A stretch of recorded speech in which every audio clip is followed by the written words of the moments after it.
చూడు సరిపోయిందా? ఓకే. ప్రభునందు ప్రియమైన దేవుని వారలారా, దేవుడు మనకిచ్చిన గొప్ప సమయాన్ని బట్టి గత కొన్ని వారాల బట్టి ఒకే విషయాన్ని మనందరం కలిసి మనం నేర్చుకుంటున్నాం. విశ్వ ప్రపంచములో క్రైస్తవులకు ఏది మేలు? పరలోకమందున్న పరమ తండ్రిని దేవుడు తన భక్తుల చేత రాయించిన ప్రతి మాట అది మన కొరకే అనే విషయాన్ని మీరు మర్చిపోకండి. కనుక తండ్రి గర్భములో నుండి వచ్చిన మనము మన క్షేమాన్ని కోరుకున్న తండ్రి, మన మంచిని కోరుకున్న తండ్రి, మనం ఈ భూమి మీద బ్రతుకు కాలమంతా కూడా మనకి ఏది మేలో, ఏది మంచిదో, ఏది మంచిది కాదో, ఏది చేయాలో, ఏది చేయకూడదో, ఎలా ఉండాలో, ఎలా ఉండకూడదో, ఎలా ప్రవర్తించాలో, ఎలా ప్రవర్తించకూడదో, ఎలా మాట్లాడాలో, ఎలా మాట్లాడకూడదో, ఇవన్నీ కూడా భక్తుల నుండి అనేక విషయాలు తండ్రి అయిన దేవుడు మనకి రాయించాడు బైబిల్లో. కనుక మన క్షేమాన్ని కోరుకున్న తండ్రి, మన బాగోగులు కోరుకున్న యెహోవా అను తండ్రి మనకు ఈ విశ్వ ప్రపంచములో ఏది మంచిది అనేది దేవుడు మనకు నేర్పిస్తున్నాడు. అందులో ఏదుందంటే, మనుష్యులను నమ్ముకొనుట కంటే యెహోవాను ఆశ్రయించుట మనకు మేలు. అది. కానీ మనకున్న పెద్ద బలహీనత ఏంటండి అంటే, దేవుని కంటే మనిషినే ఎక్కువగా మనం నమ్ముతాం. ఆలోచించండి పోనీ. మనకున్న పెద్ద బలహీనత ఏంటండి అంటే, దేవుని మాట కంటే మనిషి మాటకే మనం ప్రాధాన్యత ఇస్తాం. మనకున్న పెద్ద బలహీనత ఏంటండి అంటే, దేవుని యొక్క ఆలోచనల కంటే మనిషి యొక్క ఆలోచనలకే మనం ఎక్కువగా అవకాశం ఇస్తాం. మనకున్న పెద్ద బలహీనత ఏంటండి అంటే, దేవునితో ఎక్కువగా మాట్లాడవలసిన మనం, అంటే ప్రార్థన చేయవలసిన మనం, ఎక్కువగా మనుష్యులతో ఎక్కువగా మనం గడపడానికి, మాట్లాడడానికే చూస్తాం. ఈ మధ్య ఇదిగోండి, ఈ పనికి మాలిన ఈ మొబైల్స్ వచ్చేయడం వల్ల దేవునితో మాట్లాడవలసిన ఈ మనుషులు, ఈ క్రైస్తవులు, దేవునితో గడపవలసిన ఈ క్రైస్తవులు ఈ మొబైల్లో అనేక మంది మనుషులతో మాట్లాడుతున్నారు, గడుపుతున్నారు. ఇలా దేవుడిచ్చిన ఒక మంచి సమయాన్ని ఏం చేస్తున్నారు తెలిసి ఈ క్రైస్తవులు వృధా చేస్తున్నారు. అవునంటారా కాదంట చెప్పండి? అవును. మీరు ఆలోచించండి జాగ్రత్తగా. అందుకే మనుష్యులను నమ్ముకున్నట్టు కంటే నన్ను ఆశ్రయించండి, అది మీకు మేలు అన్నాడు. మళ్ళీ నేను దేవుని అడిగానండి, తండ్రి ఎందుకు మనిషిని నమ్ముకొనుట కంటే నన్ను ఆశ్రయించుట మీకు మేలుని ఎందుకంటున్నావంటే, తన అద్వితీయ కుమారుడు, తన ప్రియ కుమారుడు, నిజంగా తండ్రి అయిన దేవుడు ఎక్కువగా ప్రేమించే కుమారుడు యేసుక్రీస్తు వారు పరిశుద్ధ గ్రంథములో ఒక బంగారపు మాట చెప్పేశారు. ఏంటి చెప్పారు అని ఆలోచిస్తే, ప్రభునందు ప్రియమైన దేవుని వారలారా, మత్తయి సువార్త 10వ అధ్యాయము వచనము 17 ప్రకారం ఏముందంటే, మళ్ళీ మత్తయి సువార్త 10వ అధ్యాయము వచనము 17 వచనం ప్రకారము, ఆ 17 వచనములో సాక్షాత్తు యేసుక్రీస్తు వారు ఏం చెప్పారయ్యా అంటే, మనుష్యులను గూర్చి మీరు జాగ్రత్త పడండి అన్నాడు. ఎవరిని గురించి? మనుష్యులను గూర్చి మీరు జాగ్రత్త పడండి అన్నాడు. వినాలి. ఎందుకు యేసుక్రీస్తు వారు ఆ మాట చెప్పారు అంటే, యేసు ప్రభు వారికి మనుష్యుల మనస్తత్వాలు, మనుష్యుల యొక్క గుణగణాలు, మనుష్యుల యొక్క ప్రవర్తన విధానము, మనుష్యుల యొక్క ఆలోచన తీరు సమస్తము కూడా యేసు ప్రభు వారికి బాగా తెలుసు. అందుకే మత్తయి సువార్త 10వ అధ్యాయము వచనము 17 ప్రకారము ప్రభువైన యేసయ్య అంటున్నారు, మీరు మనుష్యులను గూర్చి జాగ్రత్త పడండి అన్నాడు. ఏమండి అబద్ధం ఆడుకొని చెప్పండి, మన ప్రభువు మన దేవుడు అలా చెప్పడం ఏమైనా తప్పుందా? తప్పు లేదు.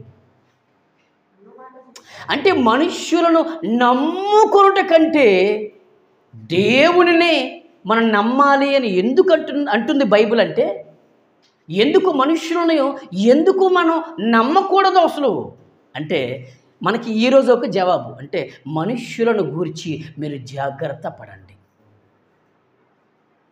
మళ్ళీ అడిగాను దేవుణ్ణి, తండ్రి మనుష్యులను గూర్చి మేము ఎందుకు జాగ్రత్త పడాలి? అంతే కదా మరి. బైబులే మనకు ప్రశ్న, బైబులే మనకు సమాధానం. ఒక దగ్గర దేవుడు ప్రశ్నించే విధంగా మాట్లాడారు అంటే, ఎక్కడో ఆ ప్రశ్నకి సమాధానం ఎక్కడో బైబిల్లో రాసి ఉంచుతాడు. మనలను కన్న తండ్రి మర్చిపోకండి. ఎక్కడైతే మనకు ప్రశ్న జరుగుతుందో కొన్ని సందర్భాల్లో అక్కడే మనకు జవాబు దొరుకుతుంది. మరికొన్ని సందర్భాల్లో ఇంకొక దగ్గర జవాబు దొరుకుతుంది. నేను ఇటువంటివన్నీ బాగా అడుగుతాను, బాగా చదువుతాను బైబిల్ని. మనుష్యులను నమ్ముకొనుట కంటే యెహోవాను ఆశ్రయించుట మేలని ఎందుకన్నావు పరమ తండ్రి అంటే, యేసుక్రీస్తు వారు అంటున్నారు, మీరు మనుష్యులను గూర్చి జాగ్రత్త పడండి అన్నాడు. ఇప్పుడు మరొక ప్రశ్న వేసుకుందాం. ఏమంటే ఎందుకు జాగ్రత్త పడాలి? ఒక దైవము వింటున్నారా? ఒక దైవము మన గురించి అంత జాగ్రత్త చెప్పినప్పుడు మనం మనసులో ప్రశ్న వేసుకోవాలి, ఎందుకు మనుషుల గురించి మనం జాగ్రత్త పడాలి? ఎందుకు జాగ్రత్త పడాలి? మళ్ళీ ఎందుకు జాగ్రత్త పడాలి అంటే, జాగ్రత్త పడకపోతే మనమందరము కూడా చాలా ఇబ్బంది పడతాం మనం. ఏమండి? జాగ్రత్త పడకపోతే లోకములోనికి జారిపోతాం. మనుష్యుల విషయంలో మనం జాగ్రత్త పడకపోతే నరకములోనికి మనం జారిపోతాం.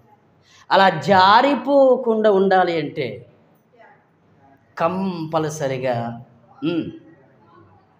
మనము జాగ్రత్త పడాలి. ఇంతకీ ఎందుకు జాగ్రత్త పడమని అంతగా ఘంటాపదముగా నొక్కి, ఆ పదాన్ని నొక్కి యేసుక్రీస్తు వారు అంతగా ఎందుకు చెప్పారంటే, నేను మళ్ళీ తండ్రిని అడిగినప్పుడు ఒక అద్భుతమైన జవాబు దొరికిందండి. మరి ఆ జవాబు నాకే కాదు, ఆ వాక్యము నాకే కాదు, ఆ జ్ఞానము నాకే కాదు, మీకు కూడా అవసరమే. మీరు 10 మందికి చెప్పాలి. 10 మందికి చెప్పాలంటే 10 మాటలు మీరు నేర్చుకోవాలి. మరి నేర్చుకోవాలి అంటే ఎక్కడికి రావాలి? పాఠశాలకు రావాలి. మనం చెప్పాలి. ఎక్కడ రావాలి? మనం బడికి రావాలి. విశ్వ ప్రపంచములో ఈ ఆరిన నేల మీద బాప్తిజం తీసుకున్న ప్రతి క్రైస్తవుడు, ప్రతి క్రైస్తవురాలు కూడా ఆదివారం ఒక్కరోజే కాదు బడి, ఎవ్రీడే స్కూల్ మనకి. అంటే ప్రతిరోజు బడి. అబద్ధం అనుకుని చెప్పండి, ప్రతిరోజు బడికి వస్తున్నాం మనం? చెప్పండి గట్టిగా. ఆ బడికి వస్తున్నాం, మరి మనం రావటం లేదంటే మరి మరి బడికి రాకపోతే దైవ జ్ఞానం మనకు అబ్బదు, అంతే కదా. మరి బడికి రాకపోతే బైబిల్లోని పాఠాలు మనకి ఒక పాఠముగా మారవు. మనం ఈ భూమి మీద, ఈ లోకములో ఒక పాఠముగా మారాలి, ఒక పత్రికగా మారాలి. జాగ్రత్తగా వినాలి. ఎందుకే ఎలా మారాలి? మనం పాఠాలు వింటున్న మనం పాతాళానికి వెళ్ళిపోవడానికి హద్దులు గీసుకోవద్దు. పాఠాలు వింటున్న మనం పాతాళానికి వెళ్ళిపోయే మార్గంలో మనం ప్రయాణం చేయొద్దు. ప్రభువునందు ప్రేమ దేవుని వారలారా, పాఠాలు వింటున్న మనమందరము కూడా మన కుటుంబానికి, సంఘానికి, స్నేహితులకి, ఈ లోకములో ఉంటున్న ప్రతి ఒక్కరి దగ్గర మనము ప్రతి ఒక్కరికి ఒక మంచి గుణపాఠాలుగా మనం మారాలి. మనమే ఒక పాఠముగా మారాలి. అందుకే ఒక్కొక్క మాట మీరు వింటున్నప్పుడు, ఒక్కొక్క మాట మీరు ఆలకిస్తున్నప్పుడు వెంటనే మీ మదిలో, వెంటనే మీ మనస్సులో ప్రశ్న అనేది వచ్చేయాలి. ఎందుకు నమ్మకూడదు మనుషుల్ని? అంతే కదండి. ఎందుకు నమ్మకూడదు మనుషులని అంటే నేనే చెప్తాను, చాలా జాగ్రత్తగా వినండి. యెహెజ్కేలు గ్రంథం ప్లీజ్ చూడండి, మీరే చూడండి. అవునండి అంటారు మీరే. యెహెజ్కేలు గ్రంథము 2వ అధ్యాయం ప్రియులారా, వచనము దయతో 3 నుండి 8 వచనాలు ఉన్నాయండి, తక్కువ కాదు. అందులో ప్రాముఖ్యమైన వచనాలని మనం జాగ్రత్తగా పరిశీలన చేద్దాం. దయతో యెహెజ్కేలు గ్రంథము 2వ అధ్యాయము వచనం 3. ఆయన తండ్రి అయిన దేవుడు, ఆయన అంటే ఎవరంటే తండ్రి అయిన దేవుడు నాతో ఇట్లా నన్ను ఆగండి, నాతో ఇట్లా నన్ను, నాతో అంటే అక్కడ దేవుడు ఎవరితోనో మాట్లాడుతున్నారు. ఎవరయ్యా ఆయన అంటే ప్రవక్త అయిన యెహెజ్కేలు గారితో మాట్లాడుతున్నారు. మీకు ఆ పేరు రాకపోతే మీరు ఏమన్నా అనుకోవాలంటే ప్రవక్త గారు అనుకోండి, అంతే కదా. యెహెజ్కేలు అంటే పాపం కొంతమందికి ఆ పదం పలకడం స్పష్టంగా రాదు. కనుక ప్రవక్త, ఒక అద్భుతమైన ప్రవక్త, సీనియర్ అంటే ఒక సీనియారిటీ కలిగిన ప్రవక్త, ఒక అనుభవం కలిగిన ప్రవక్త, ఒక పెద్ద ప్రవక్త, దేవుని ఆత్మను పొందుకున్న ప్రవక్త, దేవుని ఆత్మ ద్వారా తండ్రి అప్పగించిన పనిని చేస్తున్న ప్రవక్త. అందుకే ఆయన పేరు యెహెజ్కేలు. ఆ యెహెజ్కేలు గారు ఆయనతో దేవుడు మాట్లాడుతున్నాడు. చూడండి, నరపుత్రుడా అంటే అర్థం ఏంటి? నరపుత్రుడా అంటే అర్థం ఏంటి? నరులు అంటే ఎవరు? మనమే. అంటే ఆ నరులకి లేదా మనుష్యులకు పుట్టిన ఓ మనుష్యుడా, నరులకు పుట్టిన పుత్రుడా, నరపుత్రుడా, నా మీద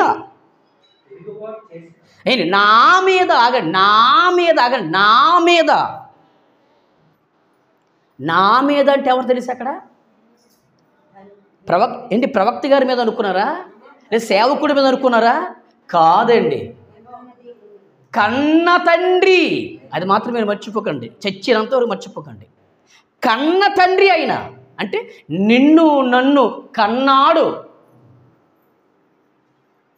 పెంచాడు, పోషించాడు, నడిపించాడు, బలపరిచాడు, భద్రపరిచాడు, రక్షణిచ్చాడు. అవునా? మీకు ఆరోగ్యము, ఆయుష్ను, స్వస్థతను, మంచి దినాన్ని, ఋతువులను మారుస్తున్నాడు మహానుభావుడు తండ్రి. ఆ కన్న తండ్రి అయిన దేవునికున్న ఆ ప్రేమ విశ్వ ప్రపంచంలో ఏ మనుషుడికి లేదు. మీరు రాసేసుకోండి మనసులో. భర్తక లేదు, భార్యక లేదు, బంధువుక లేదు. మరి అటువంటి కన్న తండ్రి మీద ఏం జరుగుతుందో తెలుసా? ఏమవుతుందో తెలుసా? ఆ కాలంలో మళ్ళీ చదవం జాగ్రత్తగా. నరపుత్రుడా, నా మీద తిరుగుబాటు చేసిన జనుల యొద్దకు. ఆ జనులు ఎవరయ్యా అంటే ఇశ్రాయేలీయుల ప్రజలు. మర్చిపోకండి. చూసారా, అక్కడ జనులంటే ఎవరో మాకు తెలియదు. అనండి, జనులంటే ప్రజలు. ఏ ప్రజలు మరి? తెలియదు మనకి. అందుకే మళ్ళీ అంటున్నాడు ఇశ్రాయేలీయుల యొద్దకు. ప్రజలు అంటే ఏ ప్రజలు? సంఘానికి వచ్చిన మనుషులు. ఏ మనుషులు? ఏ ప్రజలు అంటే క్రైస్తవులుగా ఉన్న దేవుని ప్రజలు. అవునా? నరపుత్రుడా, నా మీద తిరుగుబాటు చేసిన జనుల యొద్దకు, అనగా ఇశ్రాయేలీయుల యొద్దకు నిన్ను పంపుతున్నాను. ఆగండి, ఇక్కడ మనుష్యులను నమ్ముకొనుట కంటే యెహోవాను ఆశ్రయించుట మేలు అని ఎందుకన్నారంటే, ఒక పక్కకు వచ్చేసరికి యేసుక్రీస్తు అంటున్నారు మనుష్యులను గురించి మీరు జాగ్రత్త పడండి అన్నాడు. ఎందుకు జాగ్రత్త పడాలి అంటే, ఈ ప్రజలు దేవుని మీద తిరగబడే మనస్తత్వం కలిగిన వారు ఈ ప్రజలు. చూడండి, దేవుని మీదే తిరగబడుతున్నారండి. ఈరోజు ఆ తిరుగుబాటు గురించి లోతుల్లోకి వెళ్దాం. ఈరోజు అలా వెళ్ళకపోతే మీకు అర్థం అవ్వదు. ఒక పదాన్ని మనం వింటున్నామంటే ఆ పదం వినండి, ఆ పదాన్ని దేవుడు ఎందుకు ప్రయోగించాడో, ఒక వాక్యాన్ని మనం చదువుతున్నామంటే ఆ వాక్యములో ఉన్న ఒక విషయం దేవుడు రాశాడంటే ఆ విషయాన్ని అంత ప్రత్యేకంగా ఒక ప్రవక్తతో మాట్లాడుతున్నాడంటే ఆ విషయం వెనక ఎంతో ఆలోచన ఉంది. అలాగే ఒక విషయం దేవుడు చెప్తున్నాడంటే ఆ విషయం వెనక కూడా మన జీవితాలకు కావలసిన ఒక మంచి మేలు ఉంది. అందుకే మనం స్పీడ్గా వెళ్ళిపోతే మనకు అర్థం దేవుని మనస్సు. నిదానమే ప్రధానం. ఆలోచిద్దాం జాగ్రత్తగా. ఈరోజు నరపుత్రుడా, నా మీద తిరుగుబాటు చేసి అడగండి. అంటే వింటున్నారా? తిరుగుబాటు అంటే అర్థం ఏంటి? అది అంటే దేవుని మీదే తిరగబడుతున్నారండి. ఇది ఎక్కడ న్యాయం అధ్యక్ష? దేవుడి మీద తిరగబడుతున్నారంటే ఆ మనుష్యులు ఎటువంటి మనస్తత్వం కలిగిన మనుష్యులు మనకు అర్థం అవ్వాలి, మనం తెలుసుకోవాలి. ఎందుకంటే తెలుసుకోవలసిన బాధ్యత మనకుంది. అందుకేనా మనుష్యుల గురించి మీరు జాగ్రత్త పడాలని యేసుక్రీస్తు వారు అంత గట్టిగా చెప్పారా అని మనకు తెలియాలి. తిరగబడడం అంటే ఇంకా బాగా చెప్తారండి మన అందరి భాషలో. ఇది బాగుంది అంటారు, మీరు ఈ అర్థం బాగుంది అంటారు. తిరగబడడం అంటే దేవుని మాట వినకపోవడమే తిరగబడటం. మీరు ఆలోచించండి. ఈరోజు మీరైనా కావచ్చు, ఈవెన్ నేనైనా కావచ్చు, దేవుని మాట వినటం లేదు అంటే, దేవుని మాటకు శిరస్సు వంచటం లేదు అంటే, దేవుని మాటను మనం దాటుతున్నామంటే, దేవుని మాటను ప్రక్కన పెట్టేసి మన ఇష్టానుసారంగా మనం బ్రతుకుతున్నామంటే అర్థమేంటి తెలుసా ప్రియులారా? దేవుని మీదే మనం తిరగబడుతున్నామనే విషయం దయతో మర్చిపోవద్దు. నేనైనా సరే అండి, మీరైనా సరే ప్రార్థన చేయాలి, కానీ మనం ప్రార్థన చేయడం. ప్రార్థన చేయండి అని బైబిల్లో ఉంది, అవునా? ప్రార్థన చేయండి అని బైబిల్లో ఉంది. మరి ప్రార్థన చేయటం లేదు అంటే అర్థం ఏంటి? మనం ఏం చేస్తాం తెలుసా? దేవుని మీద మనం తిరగబడుతున్నాం. మీరు నమ్మండి, నా గ్రంథాన్ని మీరు చదవండి, అవునా? ఈ బైబిల్ మీరు చదవండారా? ఈ బైబిల్ దేవుని వాక్యములో నిత్య జీవము కలదని ఆ వాక్యాన్ని మీరు పరిశోధించండి. వాక్యం చదువుతున్నప్పుడు అందులో నిత్య జీవం ఉందని పరిశీలన చేయండి. అంటే అర్థం ఏంటి? బైబిల్ మీరు చదవండి అని అర్థం. కానీ చదివేవారి మరి దేవుడి మీద తిరగబడినట్టే కదా. సత్క్రియలు చెయ్యండి అని బైబిల్లో ఉంది. అంటే మంచి క్రియలు చెయ్యండి. భోజనం లేని వారికి భోజనం పెట్టండి, బట్టలు లేని వారికి బట్టలు ఇవ్వండి, ఆర్థికంగా పాపం ఇబ్బంది పడుతున్న వారికి మీ వంతు సహాయం చెయ్యండి. ఎవరైనా మీరు వెళ్తున్న త్రోవలో చెయ్యి చాచి నేను అడిగినప్పుడు అవసరమైతే నీ కడుపు ఆకలి కట్టు, లేదంటే చంపుకో, ఎంతో కొంత సహాయం చేయి. ఇవన్నీ ఏమనుకున్నారు? సత్క్రియలు, ధర్మ కార్యాలు. నిజమేనండి. ఇవన్నీ మనం చేస్తున్నామా అంటే మనలో మన ప్రశ్న వేసుకుంటే అబద్ధం ఆడుకొని చెప్పండి, దొరికిపోతున్నాం మనం అందరం. చేయటం లేదంటే దేవుని మాట మనము వినటం లేదు కదా. మరి దేవుని మాట వినటం అంటే దేవుని మాట వినటం లేదు అంటే ఎవరి మీద మనం తిరగబడినట్టు అర్థం? గట్టిగా దేవుని మీద తిరగబడుతున్నామండి. మీరు ఆలోచించండి, ప్లీజ్ ఆలోచించండి. ఈరోజు 3 పూటలు చక్కనైన భోజనం చేస్తున్నామండి. ఆ భోజనం వెనక ఏమండి? భోజనం వెనక మహానుభావుడు ఉన్నాడండి. చూద్దాం ఒక మాట, ఆ మాట చూద్దాం. పోనీ చూడండి, అపోస్తుల కార్యాలు మీకు తెలియాలి. మీకు అపోస్తుల కార్యాలు 17వ అధ్యాయము తీయండి. బైబిలే ప్రశ్న, బైబిలే సమాధానం. ఆ విషయాలు మీరు మర్చిపోకండి, ఓకేనండి. అపోస్తుల కార్యాలు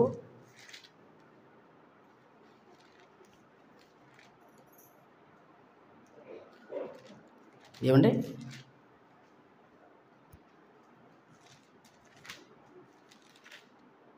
యా 14, క్షమించండి. అపోస్తలుల కార్యములు 14వ అధ్యాయము వచనము చూడండి, వచనం 17. అయినను, వింటున్నారు కదా? అయినను ఆయన, ఎవరు? నిన్ను కన్న తండ్రి. ఆయన నిన్ను కన్న తండ్రి, నన్ను కన్న తండ్రి. ఆరోగ్యవంతులుగా, దీర్ఘాయుషవంతులుగా, స్వస్థచిత్తులుగా ప్రయాణమంతటిలో తన కృప కటాక్షాన్ని చూపించి మనకి ఏ అపాయము, ఏ కీడు, ఏ ప్రమాదము జరగకుండా ప్రతి దినము కంటికి రెప్పలాగా కాపాడుతున్న ఇశ్రాయేలు దేవుడు ఉంటున్న ఆయన ఆకాశము నుండి, వింటున్నారా? ఆకాశము నుండి మనకు వర్షమును, ఒకటి ఫలవంతములైన ఋతువులను దయచేయచ్చు. దయచేయచ్చు. ఏముంది? ఆహారమును మనకు ఇచ్చుచు. అనుగ్రహించడం అంటే అర్థం ఏంటంటే ఇవ్వడం. ఆహారమును అనుగ్రహించుచు, ఇచ్చుచు ఉల్లాసముతో మన హృదయములను నింపుతున్నాడు మహానుభావుడు. ఇప్పుడు చెప్పండి, మీరు పండించే ప్రతి పంట వెనక, వినండి, మనం పండించే ప్రతి పంట వెనక పరమ తండ్రి యొక్క దయ ఉంది అనే విషయం మర్చిపోకండి. వింటున్నారా జాగ్రత్తగా? ఏముంది? మళ్ళీ ఏముంది? దయ. ఇంకో మాట చూద్దాం పోనీ. ఆ దయ గురించి కూడా చూద్దాం పోనీ. ఆదికాండము 4వ అధ్యాయం చూడండి, మీరే చూడండి. హవ్వమ్మ గారు ఏమంటున్నారు చూడండి. 4:1. ఆదాము తన భార్య అయిన హవ్వను సంసారం చేసినప్పుడు ఆ భార్యగా పిలువబడుతున్న హవ్వమ్మ గర్భవతి అయి కయ్యేను అనే కుమారుని, మనుష్యుని కని. ఎవరి దయ? గట్టిగా తండ్రి తండ్రి తండ్రి తండ్రి దయ, కనికిరము, కరుణ, జాలి, ఏంటండి ఇవన్నీ కలిపితేనే ప్రేమ. ఆ ప్రేమలోనే ఇవన్నీ ఇమిడి ఉన్నాయి. ప్రేమే లేకపోతే దయ ఉండదు, ప్రేమే లేకపోతే జాలి ఉండదు, ప్రేమే లేకపోతే కరుణ ఉండదు, ప్రేమే లేకపోతే ప్రభుని ప్రేమ దేవుని వలన ఏవీ ఉండవు. అంటే ఇవన్నిటికి పునాది ఏంటంటే ప్రేమ. మనం అంటే ఆయనకి ఎంత ప్రేమో మీరు ఆలోచించండి. ఇలాంటి విషయాలు మీ సేవకుడు 100 చెప్పగలడు. ఆ కెపాసిటీ బైబిల్కు ఉంది. చదివిన బైబిల్ని చక్కగా పాటలు రాసుకున్నాను. ఆలోచించండి, చూసారా? మరి ఇంత దయ చూపించిన దేవుడి మీద ఆ రోజు భక్తాగ్రేసులు ఏం చేస్తున్నారండి? తిరగబడుతున్నారండి. ఎంత తప్పు చేస్తున్నారు కదండి, చెప్పాలి, అవునా? ఎంత తప్పు జరుగుతుందో ఆ రోజు మనుషులు మనుషుల విషయంలో. ఈరోజు కూడా అంతకంటే దారుణమైన తప్పులు జరుగుతున్నాయి మన మధ్య. మీరు ఆలోచించండి. ఏమండి? అవునా? అందుకే యెహెజ్కేలుతో దేవుడు సూటిగా మాట్లాడుతున్నాడు. నరపుత్రుడా, నా మీద తిరుగుబాటు చేసిన జనుల యొద్దకు, అది జనులంటే ఎవరు? ఇశ్రాయేలీయుల యొద్దకు నిన్ను పంపుచున్నాను. అంటే వినండి, ప్రజల దగ్గరికి వినండి, జాగ్రత్తగా వినండి. ఇక్కడ మోసం మాయ ఏమి లేదండో నా దగ్గర. వినండి, అయితే దేవుని పిల్లల దగ్గరికి, ఎవరి దగ్గరికి అనగా ఎవరు అక్కడ? ఇశ్రాయేలీయులు. ఈరోజు మనం క్రైస్తవులుగున్నా, గట్టిగా క్రైస్తవులుగున్నా మనం ఆ రోజు ఇశ్రాయేలీయుల ప్రజల దగ్గరికి సాక్షాత్తు డైరెక్ట్గా దేవుడే వెళ్ళొచ్చు కదా. చెప్పండి, దేవుడే వెళ్ళొచ్చు కదా. దేవుడే వెళ్తే విశ్వ ప్రపంచమంతా నాశనమైపోతుంది. ఎందుకంటారా?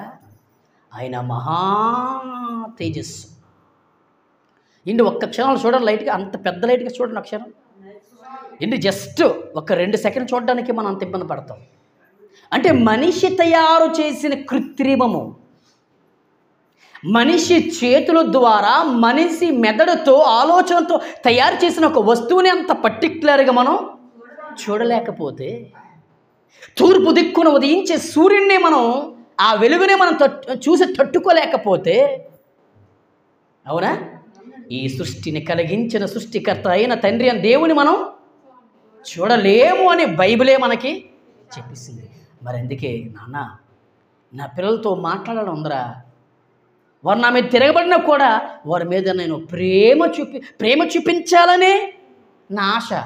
డైరెక్ట్గా నేను వెళ్ళి వాళ్ళతో మాట్లాడాలని ఉన్నా కూడా నేనైతే మాట్లాడలేను. ఎందుకంటే నా స్వరము విన్నా, నన్ను చూడాలనుకున్న ఏ మానవుడు బ్రతికి బట్ట కట్టలేడు.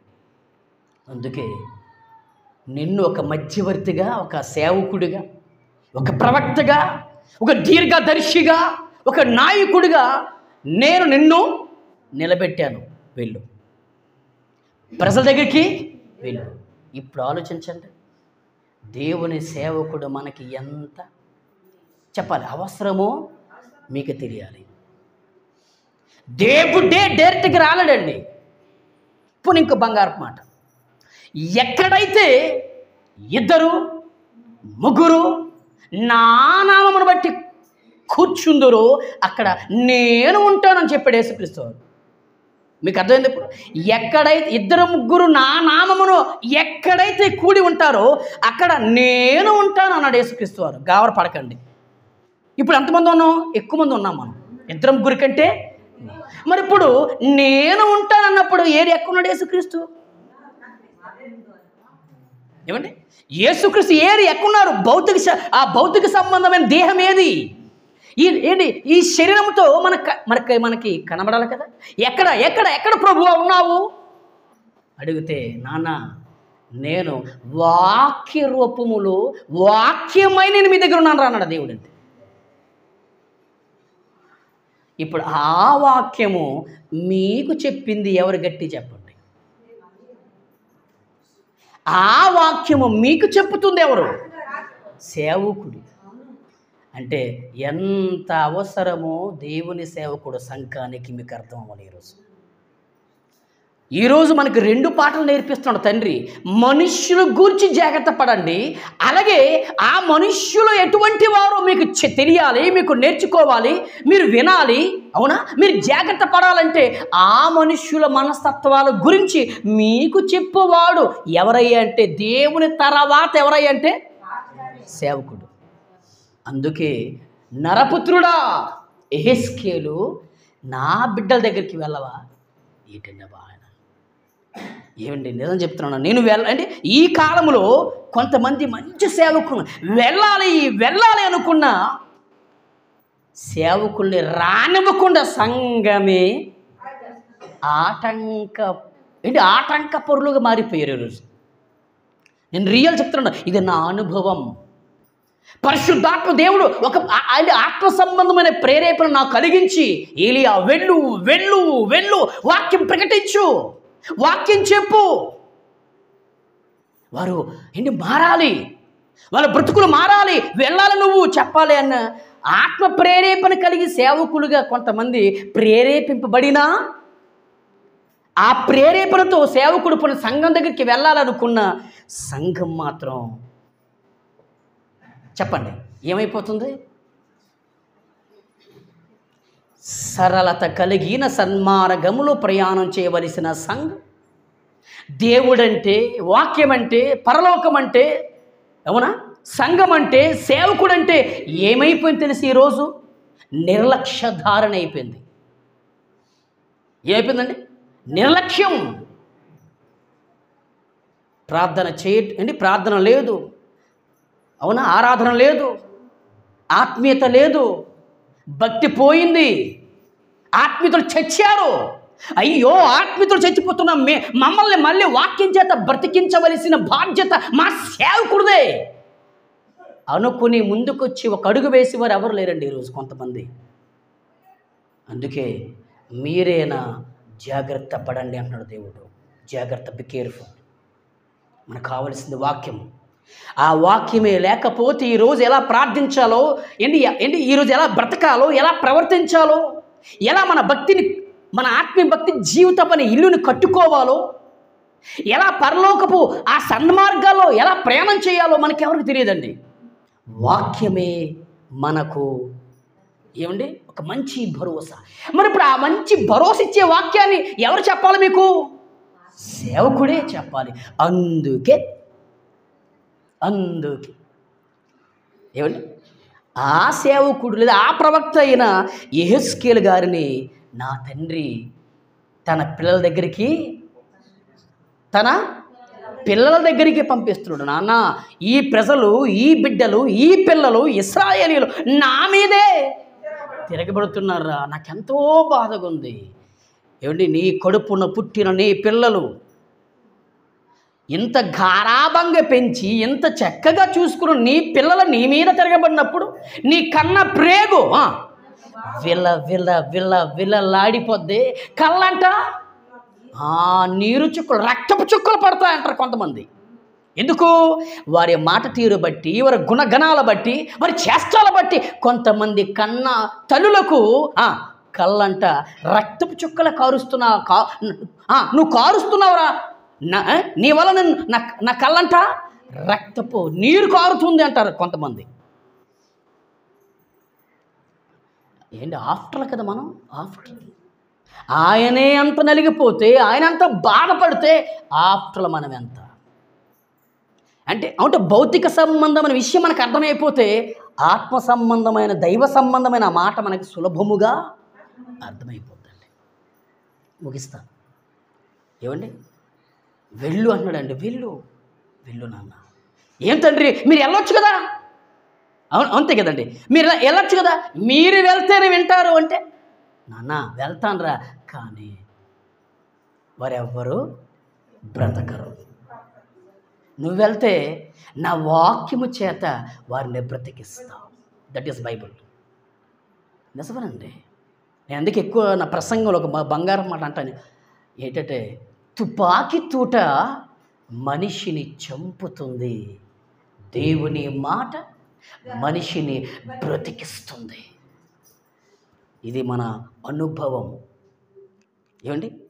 మన అనుభవం. ఆలోచించండి. పోనీ ఇక్కడి నుండి అలాగ ముందుకు వెళ్దాం. ఇర్మీయా గ్రంథం చూడండి, మీకు ఇంకా అర్థమైపోతుంది. చూడండి, ఇర్మీయా గ్రంథము 1వ అధ్యాయము, ప్లీజ్. చూడండి, ఇంకా ముగిస్తాను, టైం అవుతుంది. ఇర్మీయా గ్రంథము 1వ అధ్యాయము దయతో 4వ వచనం చూడండి. దయతో 4. యెహోవా వాక్కు అంటే వాక్కు అంటే అర్థం ఏంటి? వాక్కు అంటే మాట, దేవుని మాట. యెహోవా వాక్కు ఇరిమియా. ఎవరండి ఆయన? ఇందాక మాట్లాడుతున్న ప్రవక్త యెహెజ్కేలు.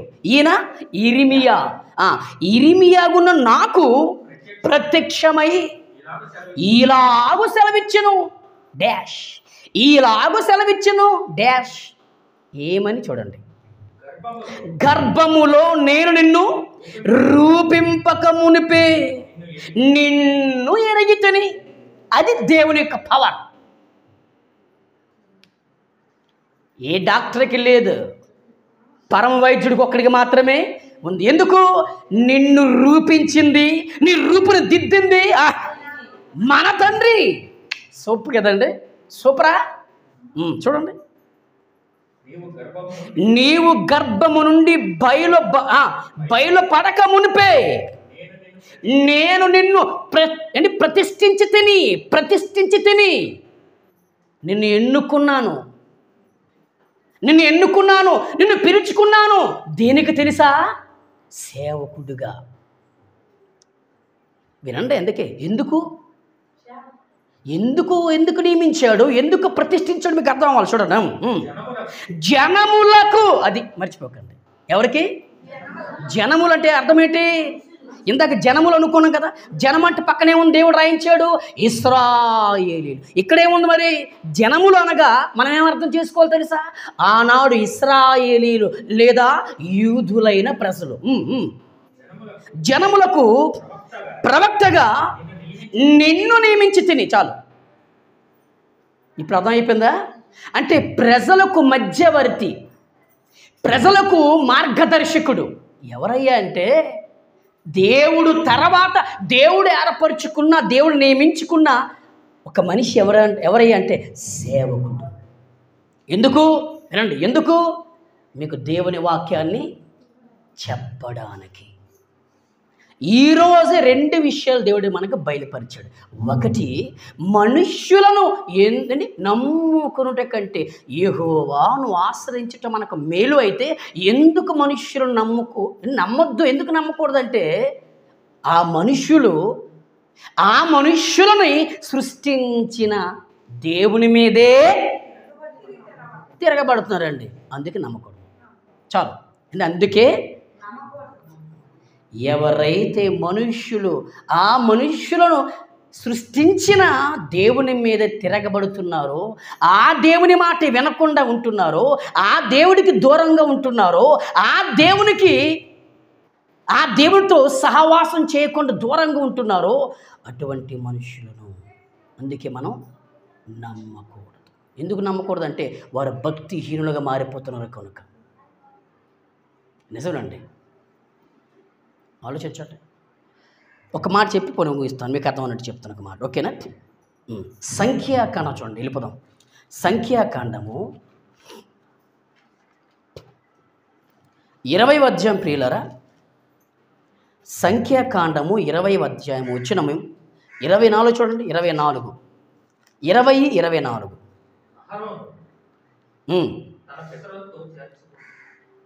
సంఖ్యాకాండము 20వ అధ్యాయము వచ్చినము 24 ప్లీజ్.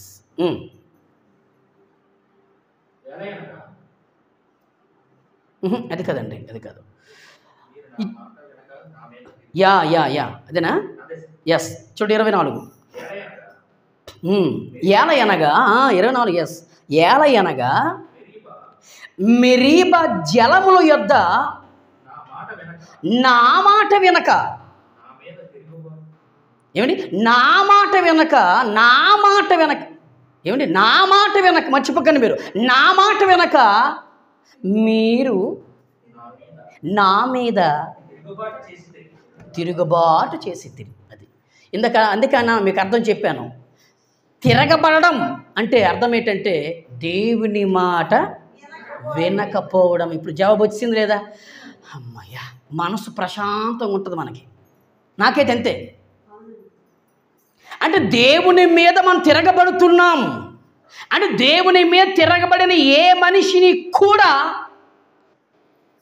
ఈరోజు దేవుని మీద తిరగబడిన వాళ్ళు కూడా ఎక్కువ నమ్మేస్తున్నాం మనం. అవునా? అదే మనకున్న పెద్ద జబ్బు. అందుకే బైబిల్ అంటుంది నమ్ముద్రాలని. అంటే వారు నమ్ముకొనుట కంటే అన్నాడంతే. ఎందుకు నమ్మొద్దు అంటే దేవుని మీదే తిరగబడిన అంటే స్వభావంగా అంటే అంటే వాళ్ళ స్వభావం దేవుని మీద తిరగబడుతున్నారు ఇప్పుడు మనుషులు. అప్పుడు తిరగబడుతున్నారు, దేవుని మాట వినక ఇప్పుడు తిరగబడుతున్నారండి. అబద్ధాలు కూడా చెప్పండి, అది న్యాయమా అన్యాయమా? గట్టిగా అన్యాయం కదండి. తప్పక తిరగబడటం ఎందుకండి? ఇంకోటి చూడండి 78వ కీర్తన 56 స్పీడ్గా అయిపోయింది. 78వ కీర్తన 56 చూడండి. దావీదు గారు రాసిన కీర్తన 78వ కీర్తన 56. అయినను ఇశ్రాయేలు ప్రజలకు ఉంటున్న వారు మహోన్నతుడైన మా వినరా ఏమండి మహోన్నతుడు ఎవరు? దేవుడు తండ్రి. మహాలోకములో ఉన్నతమైన స్థాయి కలిగిన వాడు మహోన్నతుడైన దేవుణ్ణి శోధించి, అది రెండవ గుణం. చూడండి, అంటే రెండో విషయం, దేవుణ్ణి శోధించారు, తిరగబడ్డారు. శోధించడం అంటే ఆ పదానికి అర్థమే తెలుసా? నా తండ్రి మనస్సును బాధ పెట్టడం, నా తండ్రి మనస్సును గాయం చేయడం, నా తండ్రి కళ్ళంట నీరు తెప్పించడం. అది వారైనా సరే, ఈరోజు మనమైనా సరే అండి. దేవుణ్ణి శోధించే దమ్ము అనుకుందా? ఏమండి చూసారా? అంటే మనుష్యుల మనస్తత్వాలు ఇంత నీచంగా దిగజారిపోయి, అందుకే దేవుని కంటే మనుష్యులు మనం నమ్ముతాం. దేవుని కంటే మనుషులు అందుకే మనం ప్రేమించొద్దు. దేవుణ్ణి శోధించారు. ఈయన ఆహారం పంపిస్తాడు చూద్దాం. ఈయన గాల్లో నుండి పూరీలు పంపిస్తాడో చూద్దాం. దేవుడు ఏం చేస్తాడు చూద్దాం. ఏంటండి ఇది? మనం కూడా సేమ్ అంతే, నేను కూడా అంతే, మీరు కూడా అంతే. ఏం చేస్తాడు దేవుడు చూద్దాంలే, నిజంగా చూద్దాంలే ఏం చేస్తాడులే అంటే నిజంగా చేస్తే ఏంటి మన పరిస్థితి? సమాధి అయిపోతాం మనం. నేను అంటాను కదా, నేను చెప్తాను సీరియస్గా, సమాధి అయిపోతాం. కానీ ఆ మాట మనం తెలివి తక్కువగా మనం అంటున్నప్పుడు ఆయన నవ్వుకుంటున్నాడు మనసులో. రే, నా బల ప్రభావం మీకు తెలిసి కూడా, నా కండ బలము తెలిసి కూడా మీరు జోకేస్తున్నారు నాతో. అది చూపించాలా నా తడాక? ఏమీ లేదండి, ఈ మధ్య కాసిన వరుసగా వారం రోజులు కాసిన ఎండకి నాలంటోనే చాలా ఇబ్బంది పడిపోయారండి. ఆలోచించండి. సరైన వర్షాలు లేవు, రాబోతున్న రోజుల్లో ఎలా ఉంటుందో పరిస్థితి తెలియదు. ఏమండి, ఏ రోజు ఏం జరుగుతుందో తెలియని భయంకరమైన దుస్థితిలో మనం ఉన్నాం. అటువంటిది ఏమండి, ఇంకా తండ్రి అనవలసింది మనం. ఏం చేస్తావు ఏం చేస్తావు చూస్తానంటే అలాగా. అది చూడండి, అదే మరి. ఒకసారి చదువు ముగిస్తాం. 56 అయినను ఇశ్రాయేలీయుల ప్రజలగుంటున్న వారు మహోన్నతుడైన దేవుణ్ణి శోధించి బాధ పెట్టి, ఆయన మనసును గాయం చేసి, ఆయన మనసును కృంగదీసి తిరుగుబాటు చేసిరి. ఆయన శాసనములను, ఆయన ఆజ్ఞను, ఆయన కట్టడలను అనుసరింపలేకపోయారు. అదండి, చూసారా? ఆయన మీద తిరగబడడం అంటే రెండవ అర్థం ఇచ్చాడు దేవుడు కన్న తండ్రి. ఒకటి, ఆయన మాట వినకపోవడం ఫస్ట్ ఆన్సర్ వచ్చింది. రెండవ ఆన్సర్ ఏంటంటే ఆయన మన భాషలో ఆయన వాక్యానుసారంగా ప్రవర్తించలేకపోతూ ఆయన మీదే తిరగబడుతున్నాడు. ఏంటండి మనిషి? మనం అంటాం కదా, అబద్ధాలు కొంచెం చెప్పండి, మీ భాషలో చెప్తాను. తిన్నింట్లోనే చెప్పండి, తిన్నింటి వాసాలు. అది మనకున్న మనస్తత్వాలు. తింటాం తేరగా, గాలిని అనుభవిస్తున్నాం, ఈ పంచభూతాలు అనుభవిస్తున్నాం. అవునా చెప్పండి? అవునా? అన్నీ అనుభవిస్తున్నాం, ఆయన మీదే తిరగబడుతున్నామండి. సింపుల్. మరి ఎందుకే అన్నాడు యేసుక్రీస్తు, జాగ్రత్త నాన్న, మనుషుల గురించి జాగ్రత్త. మనం జాగ్రత్త పడాలి. జాగ్రత్త పడదాం. మనలో మనం కూడా జాగ్రత్తగా ఉందాం. ఏమండి? ప్రార్థన చేసుకుందాం. మిగతా భాగాలు వచ్చేవారం.